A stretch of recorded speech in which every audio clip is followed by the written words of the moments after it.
The sun blazed down on Green Hill when Jack Anderson walked into the store. Looks of contempt followed him, but he didn't back down. With a simple phone call, everything changed. He bought the machine of his dreams and the store itself. What happened next caught everyone by surprise. Get ready for this incredible story. The sun mercilessly punished the parched ground of Green Hill, a small town in the heartland. When Jack Anderson parked his old pickup truck in front of Machines and Progress, the largest agricultural equipment store in the region, his steps were firm but humble, like those of someone who intimately knew the value of hard work. His simple clothes, worn by time, told stories of endless days under the scorching sun, tending to a land that, to many, might seem ungrateful, but to him had always been generous. The temperature inside the store contrasted drastically with the external heat, but the atmosphere grew even colder when Richard Miller, the store's most senior salesman, looked up from his desk and spotted the figure he considered unsuitable for the establishment. His 20 years of experience, according to himself, allowed him to identify at first glance who was a potential customer and who was there just to waste his precious time. Another one of these small farmers wanting to dream big, thought Richard, adjusting his Italian tie and exchanging a knowing look with Paul, his co-worker. He approached with a rehearsed smile, one that barely disguised his disdain. "Yes, sir? Looking for something more accessible? Perhaps some used parts?" His voice carried a tone of superiority that made other customers in the store turn their attention to the scene. Jack, however, maintained his characteristic serenity. His eyes, which held the wisdom of his well-lived 60 years, fixed on the most modern harvester displayed in the showroom. The model was every farmer's dream, with cutting-edge technology and unparalleled efficiency. "How much does that machine cost?" he asked, his calm but firm voice echoing through the air-conditioned environment. Richard couldn't contain a mocking smile. "That one? That's for large producers, sir. We have options more suitable for your profile." The salesman emphasized the word suitable as if explaining something obvious to a child. "I asked for the price," Jack insisted without changing his tone. The salesman, now clearly enjoying the situation, announced the astronomical value, preparing to savor the moment when this simple man would recognize his place and leave, embarrassed. "It's exactly $2.8 million, sir, but we can look at financing options if you have approved credit, of course." The sarcasm in his voice was palpable. Jack remained silent for a few moments, his eyes scanning every detail of the machine. Around him, other customers observed the scene with a mixture of embarrassment and curiosity. Paul, Richard's colleague, had approached to not miss the outcome of this situation. It was then that the farmer took out a simple cell phone from his pocket, one that Richard would consider outdated. With the same tranquility with which he conducted his life, he made a call that would forever change the fate of that store. "Good afternoon, Dr. Thompson. Yes, it's me, Jack, and that's right, from Hope Farm. I need you to make 2 immediate transfers. The first, $2.8 million to Machines and Progress's account. Yes, it's for the harvester we talked about.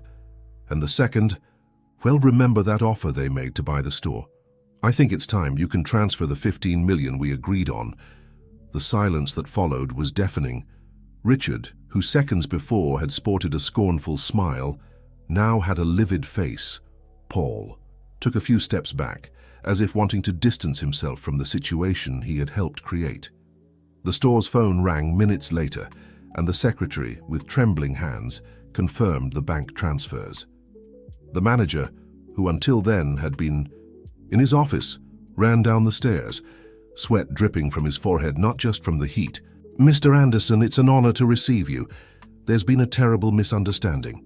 Please come to my office to resolve the transaction details." Before following the manager, Jack turned to Richard, who remained paralyzed in his place. His voice remained serene, but carried the weight of wisdom from someone who knew both golden fields and human nature. "You know, young man, my father always said that the land teaches us the most valuable lessons. One of them is that we shouldn't judge a seed by its appearance, but by what it's capable of producing. Unfortunately, you haven't learned that lesson. Yet." The farmer paused, his eyes meeting Richard's. "From today on, you no longer work here, but don't worry, you'll receive all your rights. After all, Dignity isn't something you buy with money or dress up in expensive clothes. At that moment, as if nature wanted to participate in this lesson, a gentle rain began to fall outside, refreshing the dry earth and washing away the arrogance that had reigned in that establishment for so long. If this story interested you, don't forget to subscribe to our channel and give us a like. Tell us which city you're watching us from. We'll continue. The news about Jack Anderson's purchase of Machines and Progress spread through Green Hill like wind across an open field. On the streets, in cafes, and especially in the central square, where the oldest residents gathered to play checkers on Sunday afternoons, there was only one topic: how an apparently simple man had become the owner of the largest agricultural equipment store in the region. Sarah, Jack's eldest daughter, observed the changes happening with a mixture of pride and concern. With a degree in agronomy and specializing in sustainable agriculture, she had chosen a different path from her father, developing social projects for small farmers. That morning, while organizing documents in her makeshift office in the old tool shed of Hope Farm, she received an unexpected visit. "Excuse me, Sarah." It was Lisa, Richard's wife. Her eyes were teary and her hands trembled slightly. "I need to talk to you. It's about your father." Sarah indicated a chair for Lisa to sit. The ceiling fan lazily spun, spreading the aroma of freshly brewed coffee through the room. Lisa took a deep breath before starting. "I know my husband was wrong. Richard, he wasn't always like this, you know. When we got married, 15 years ago, he was a different man. But the environment in that store, the pressure for results, the competition, it changed him little by little." Sarah listened attentively, serving a cup of coffee to the visitor. Lisa continued, "Now we're without income, with 2 children in school, and Richard is devastated. He can't even look at me properly. I'm afraid of what this situation might do to our family." The silence that followed was interrupted by the distant sound of a tractor. Sarah thought of her father, of everything he had taught about compassion and second chances. She remembered when she was little, and a severe drought almost destroyed the crop. Jack, instead of letting the employees go, shared the little he had with everyone, keeping families together until the rain returned. "Lisa, I'll talk to my dad." Sarah finally said, "I can't promise anything, but I know his heart. Maybe we can find a solution that helps everyone." Meanwhile, at the former Machines and Progress, now renamed Anderson Agricultural Implements, Jack was implementing significant changes. The first was to create an equal service policy, where all customers, regardless of their appearance or purchasing power, would receive the same respectful treatment. Paul, Richard's former colleague, surprised everyone by asking to stay with the company. During a meeting with Jack, he revealed something unexpected. "Mr. Anderson, I need to confess something. For years I saw injustices happening in this store and never had the courage to take a stand. You made me realize that sometimes we need to lose something to find our dignity. If you give me a chance, I'd like to do things differently." Jack studied the young man for a moment before responding, "You know, Paul, in farming we learn that some seeds take longer to germinate, but that doesn't mean they don't have potential. You can stay, but on one condition: you'll lead our new financing program for small farmers." The news of the special financing program stirred the region. Small producers who previously didn't even dream of entering the store began to appear, first timidly, then with more confidence. Anderson Implements became a meeting point where experiences were exchanged and dreams began to take shape. Meanwhile, on the lands of Hope Farm, something even bigger was being gestated. Sarah, inspired by her father's attitude, began to develop an ambitious project, a training center for family farming, where traditional knowledge and modern technology would meet to create a new model of rural development. On a particularly hot afternoon, as father and daughter walked through the plantation, Sarah finally gathered the courage to share not only her plans, but also Lisa's request. "Dad, remember when you told me that the earth doesn't hold grudges? That even after the worst storm it still allows us to plant again?" Jack stopped walking, his eyes fixed on the horizon, where the sun was beginning to set, painting the sky with shades of orange and pink. His answer would be decisive not only for the future of Richard and his family, but for the entire community of Green Hill. Jack's decision was soon known throughout Green Hill. On a clear sky morning, Richard received an unexpected phone call. He should come to Anderson Agricultural Implements that afternoon. The former salesman felt his heart race, wondering if that summons would mean a second chance or the definitive confirmation of his fate. Upon arriving at the store, Richard immediately noticed the changes. The once cold and competitive environment had given way to a welcoming space where farmers from different social classes chatted animatedly about crops and harvests. At the reception, a sign caught his attention.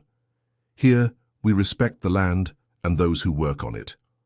Sarah was waiting for him at the entrance, her serene countenance very much reminiscent of her father's. "My dad wants to talk to you, Richard, but first, I'd like to show you something." She led him to a meeting room where several small farmers were attending a lecture on sustainable cultivation techniques. Paul, his former colleague, was the one giving the presentation. "Do you remember Mr. Johnson?" Sarah pointed to a man in a straw hat who was taking notes attentively. "The one you said was wasting time in the store 3 months ago." The man was now smiling, actively participating in the discussion about new irrigation methods. Richard felt the weight of shame on his shoulders. He remembered perfectly how he had treated Mr. Johnson, practically kicking him out of the store. "Sarah, You don't need to say anything," she gently interrupted. "My father wants to show you something different." She then led him to a room where Jack was waiting for them, along with Lisa, whom Richard didn't expect to find there. Jack's office was simple but welcoming. On the walls, besides photographs of plantations, there were frames with graphs and projects. On his desk, a model caught attention. It was the project for the Family Farming Training Center. "Richard," Jack began, his voice calm as always, "your wife told me about your story, about how you were when you started at the store. It made me think a lot about how environments can transform people, sometimes not for the better." Lisa held her husband's hand as Jack continued. "I decided to offer you not just a job back, but an opportunity to start over. Sarah is developing a revolutionary project, and we need someone who deeply understands the agricultural implements market." Richard blinked, confused. "But after everything I did?" Jack stood up and walked to the window, from where he could see the movement in the store. "You know, Richard, when a plantation is attacked by pests, we have 2 options: abandon everything or treat the land and start over. The secret is to identify the root of the problem. In your case, it wasn't you who was the problem, but the environment that fed arrogance and prejudice." Sarah then opened a folder and began to explain. "We're creating a mentoring program. We want you to work with small farmers, teaching them about equipment, but also learning from them about life in the field. It will be an exchange of knowledge." The proposal was clear. Richard would work directly with the families he once despised, helping them choose the most suitable equipment for their needs and possibilities. Additionally, he would actively participate in the development of the training center. "But there's one condition," added Jack. "You'll need to spend a month working in the fields, living as they live. Only then will you truly understand our clients' needs." At that moment, something inside Richard transformed. The tears he had been holding back finally rolled. "Why are you doing this for me, Mr. Anderson?" The farmer smiled, that wise smile that carried years of experience. "Because someone once gave me a second chance too, when I needed it most. And that chance changed not just my life, but that of an entire community." It was then that Jack revealed a story that few knew. 40 years earlier, when he was just a young, indebted farmer about to lose everything, an old farmer named Samuel believed in him. Instead of collecting his debt, the man offered him partnership and knowledge. "He taught me that a man's true value isn't in what he owns, but in what he's capable of building together with others." While this conversation was happening in the office outside the store was buzzing with activity. Paul was guiding a group of farmers on a new collective financing system where small producers could unite to acquire larger equipment. The project, dubbed Shared Harvest, was transforming the reality of dozens of families. Sarah watched everything with a smile on her lips, knowing that her dream of uniting tradition and modernity was finally taking shape. The training center. would be just the beginning of a silent revolution in Green Hill, a revolution based not on conflicts, but on understanding and cooperation. At the end of that afternoon, as the sun was setting on the horizon, painting the sky with shades of hope, Richard left the store transformed.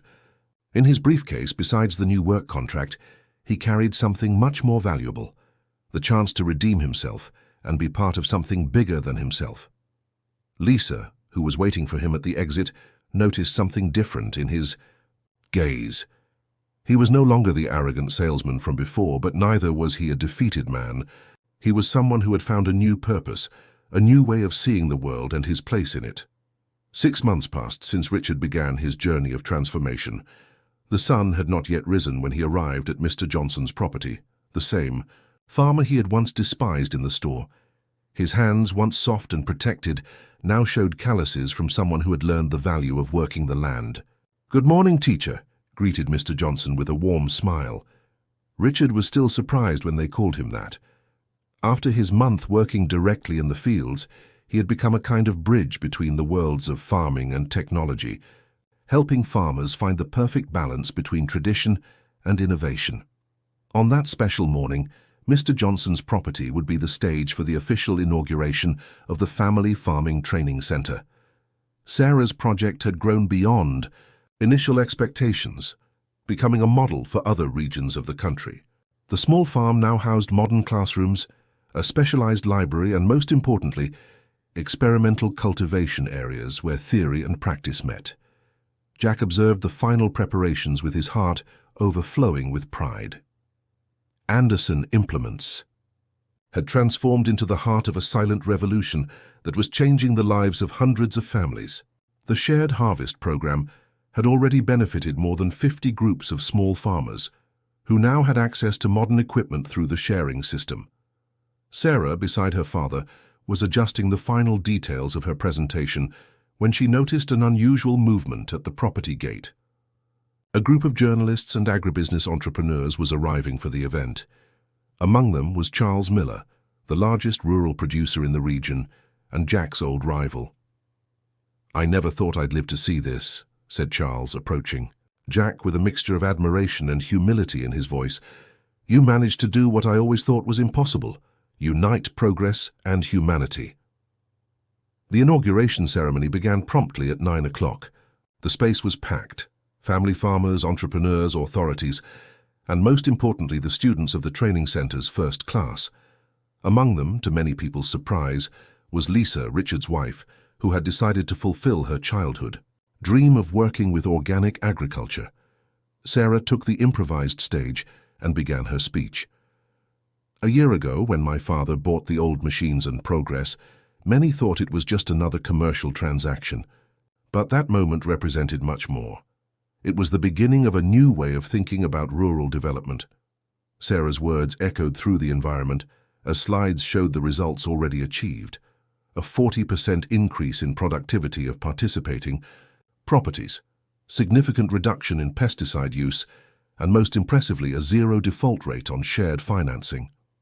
Richard, sitting in the front row next to his family, felt each word as if it were directed at him. His personal transformation had become a symbol of what the project represented: the possibility of change, growth, redemption.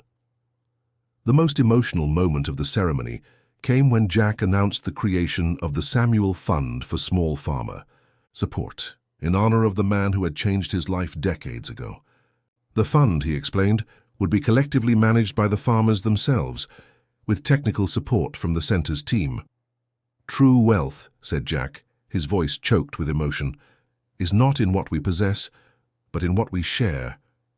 Each seed planted here today will germinate into hundreds of other success stories." At the end of the ceremony, as people were mingling, Richard approached Jack with an envelope in hand. "Mr. Anderson, remember when you told me I needed to learn about the land? Well, I learned much more than I expected." Inside the envelope was his project to expand the training program to other regions of the state. Jack smiled, that wise smile that everyone had learned to admire. "You know, Richard, the land teaches us that there are no definitive failures, only seeds that need the right time to grow." The sun was beginning to set in Green Valley, painting the sky with golden hues that seemed to bless the moment. At the training center, lights were coming on for the first evening class, where experienced farmers and young students would gather to exchange knowledge. The old rivalry between traditional and modern had given way to a productive harmony. Sarah, observing everything from the center's balcony, smiled as she saw her father walking among the experimental plantations with a group of farmers. His simplicity remained the same, but now it served as inspiration for all who knew him. The lesson he had taught would continue to bear fruit for generations. A person's true value lies not in appearances, but in their ability to transform lives. And so, under the starry sky of Green Valley, a new era of prosperity and solidarity began to unfold, proving that the seeds of respect and understanding, when well planted, can transform not just a store or a farm, but an entire community. Dear listeners, we hope that the story of Jack, Sarah, and Richard has touched your hearts. To continue following equally inspiring stories about transformation and overcoming challenges, don't forget to subscribe to our channel. We've prepared a special playlist with narratives that showcase the power of second chances and humility. Find it in the link on the left. If this story moved you, leave a like and share your own experiences in the comments. Every day, we bring new stories that make us believe in the power of transformation and human kindness. Until next time.